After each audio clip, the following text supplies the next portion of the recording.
The Uindy swim and dive team breaks new records. Hoosiers make their way down to Kentucky to help with rescue operations. And Southwest Airlines is planning their first mass layoff in company's history. All this and more on UINDY TV News.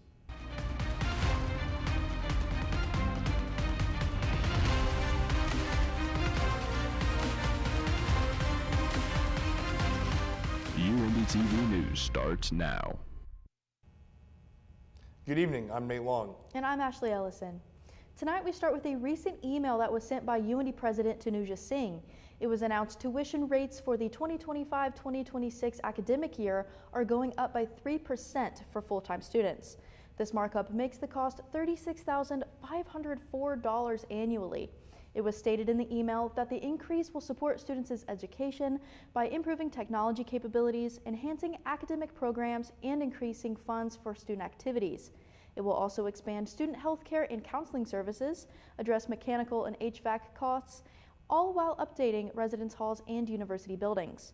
Students are urged to visit the financial aid website for more information.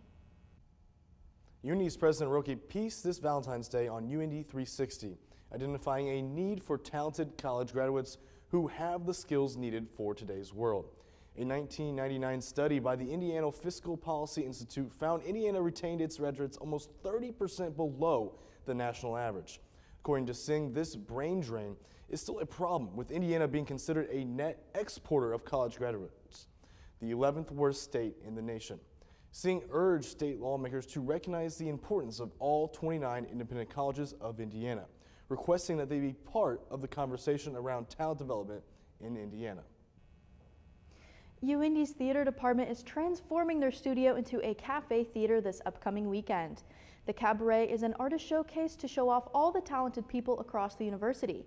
The show runs February 20th through 22nd at 7 p.m. in the theater studio. LP credit is available for this performance. You may purchase tickets through the UIndy Theater website. The men's and women's swimming and diving team competed in the GLVC championships this past weekend, placing 3rd and 2nd. Overall, the team won 20 gold medals, broke 9 school records, and brought home 2 major conference awards. Those being Diver of the Year on the women's side with Alexis Lumai and Women's Swimmer of the Year, Cedric Busing. Lumai won it for the 2nd straight year, and this is Busing's 4th time winning the award. Busing not only brought home 4 gold medals himself, but also broke the D2 record in the 500 free.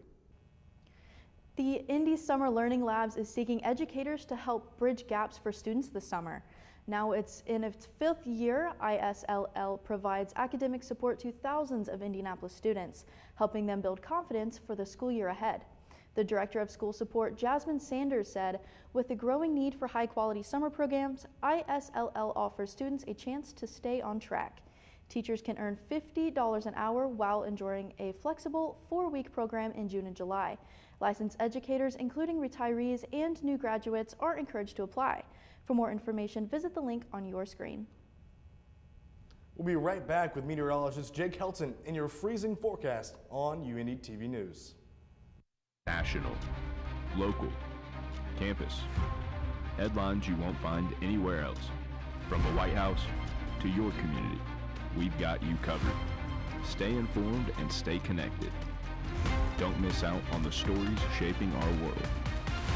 Every Wednesday at 6 p.m. UINDY TV News.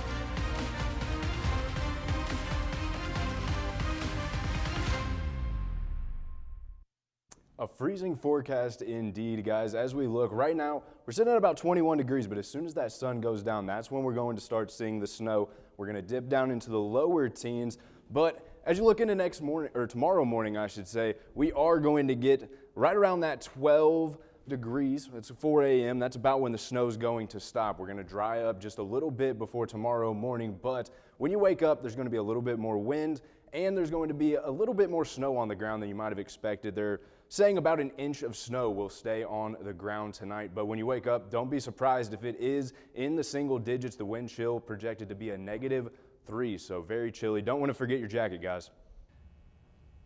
The Indiana Task Force sent 50 people to Kentucky to help aid with rescue operations. This is the same group that assisted in Florida and North Carolina following Hurricanes Helene and Milton. Kentucky is suffering a devastating flood that stemmed from storms that began last weekend. The storms have knocked out power to about 39,000 homes. This has left hundreds of people stranded and 8 dead. President Trump approved the state's request for a disaster declaration, authorizing FEMA to coordinate relief efforts throughout the state. Recently introduced Indiana House Bill 1334 would allow prosecutors to charge someone with murder if they performed or received an abortion. The bill, authored by Representative Larissa Sweet and co-authored by Representatives Lindsey Patterson and Zach Payne, would modify the definition of human being in criminal code to include an unborn child. It would also effectively ban many IVF and fertility procedures. The bill would also change Indiana code so that unborn children can be the victims of battery, meaning a parent could sue the physician for harming fetus as if it had been born. The bill has been sent to the courts and Criminal Code Committee, where it has not yet received a hearing. Richard Allen was convicted of the Delphi murders, but his attorney attempted to seek a reevaluation in Allen's case. Special Judge Fran Gold denied the motion. Allen's defense filed several motions, including a motion to correct the error and a motion to strike the state's response, but the judge denied motions without a hearing. The defense raised many different issues, these including Allen's safekeeping order, a timeline related to Van Key, a purported confession of another man, and headphone jack evidence. The judge found these claims unpersuasive. A man died during a series of arrest proceedings this weekend in Frankfort, Indiana. Officers were called to the area because a suspect had been banging on doors throughout the neighborhood. It was reported he was on methamphetamine and was in a heated confrontation with a man in the neighborhood. After his arrest, the police looked to transfer him to the hospital. The man then died at IU Frankfort Hospital around 9 a.m., just 2 hours after he was taken into custody. An investigation on the cause of death is currently happening inside the Franklin Police Department. A juvenile allegedly led police on a car chase and entered a large pond in order to avoid arrest. Speedway police started the chase near North Lyndhurst Drive because the car was stolen. After the chase, the suspect proceeded to flee the scene on foot, briefly going into a large pond in an attempt to avoid the officers. They eventually found the suspect on the block of Eagle Valley Pass and took him into custody, with the stolen vehicle being returned to its owner. A 20-year-old Indianapolis man accused of firing shots into 4 different homes is now in jail. Mecky Bryant is facing charges including battery with a deadly weapon and multiple counts of criminal recklessness. According to officers, around 3 a.m. on January 16th, police responded to the report of one person shot near Waterford Place. Upon arrival, officers found a man with a gunshot wound. The victim said he was watching a movie with other family members when bullets tore through the front door and hit him in the foot. That same night, IMPD responded to 3 additional locations on reports of shots fired into 3 separate homes. The Violent Crimes Unit of IMPD was able to locate Bryant with a firearm that was confirmed to be the same caliber as the bullets found in the 4 shootings. After a 20-minute interview, he was arrested. The iconic Gray Brothers restaurant in Mooresville is set to close, and the property is being listed for $10 million. The cafeteria first opened in 1944 as Gray's Restaurant, and in the 60s moved to its current location. Co-owner Jason Gray says, "We feel it's time to move from this location and look forward to the future of the Gray Brothers brand." The family has not yet announced when they will close their restaurant. Recently, Mayor Joe Hogsett announced a temporary plan to clear snow from all residential streets, but only when snowfall reaches 4 inches or more. This comes after January's hefty 11-inch snowfall left many neighborhood roads buried for weeks. However, here's the kicker. Since 2000, only about 15% of snowfalls in Indy have been over 4 inches. So, during most snow days, you might not see plows in your neighborhood.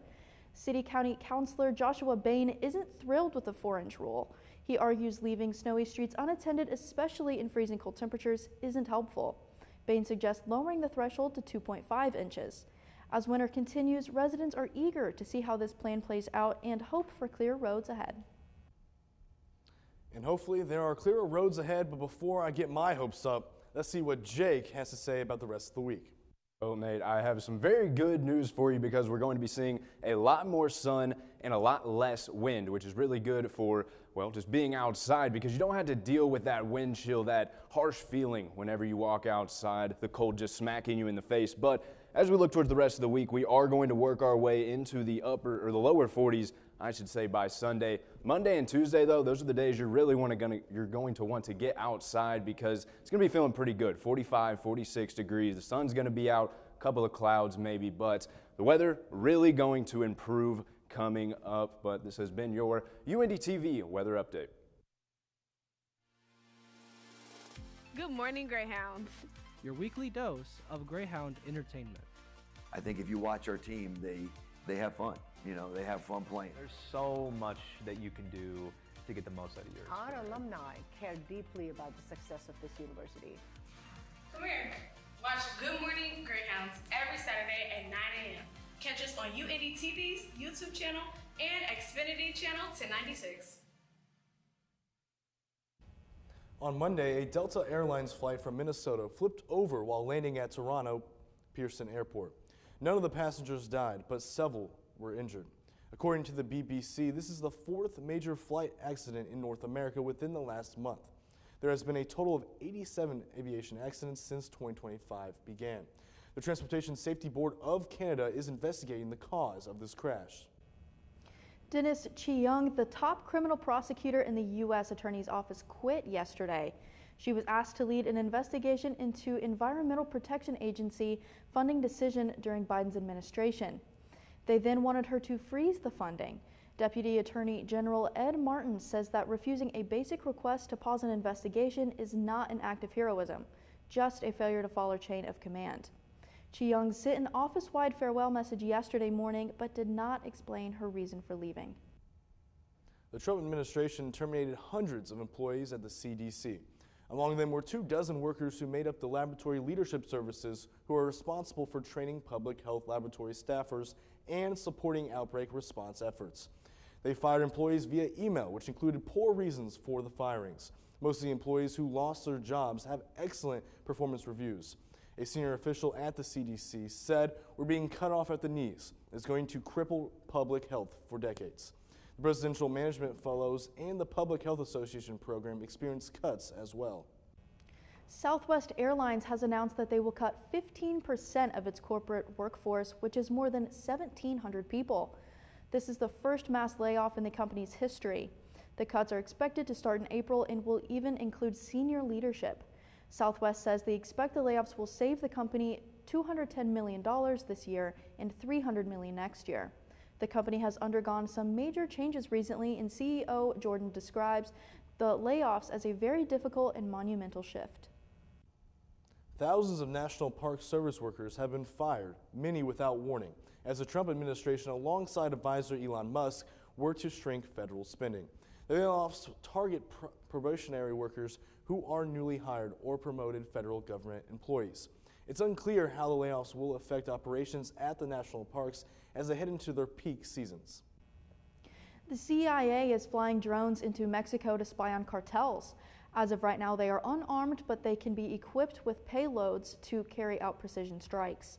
The missions come as the Trump administration moves to treat transnational drug cartels as terrorist organizations. The CIA has previously flown drones to hunt for cartels in Mexico, but did so in partnership with Mexican authorities. But Congress has not confirmed partnering with them this time. Nike is in a slump. Sales are down as well as stock value. So the company is partnering with Kim Kardashian to create a new brand called Nike Skims. This move is a first for Nike. They've never partnered with an outside company before to create a new brand. Nike Skims will be an active wear category tailored towards women. They plan to compete against companies such as Lululemon. The brand is set to roll out online and in select retail stores in the spring. By next year, it will be offered globally. A cute baby seal that wandered from the beach to the streets of New Haven, Connecticut has been rescued. Authorities say he has an injured flipper and got taken into a Connecticut aquarium for rehabilitation. Experts at the aquarium say this little guy is just a few weeks old and underweight. Once he recovers, they plan to release him back into the ocean. I am very happy to hear that that seal is going to be just okay, but I'm even happier about the Nike Skims collab coming up. I think I'd be more happy for the seal, saving the little seal's life. I think that may be just a tad more important, but I mean, I can't really relate much to the Nike Skims because they are, based towards more of the women's side. You can still try. I mean, yeah, we could try to fit them on for the track, Maybe they make me look really better, you could say, maybe. Maybe. Maybe. But thank you for tuning in to UINDY TV News. Check out all other productions on our YouTube at UINDY TV and Xfinity Channel 1096. As always, have a good night. And be safe, Indy.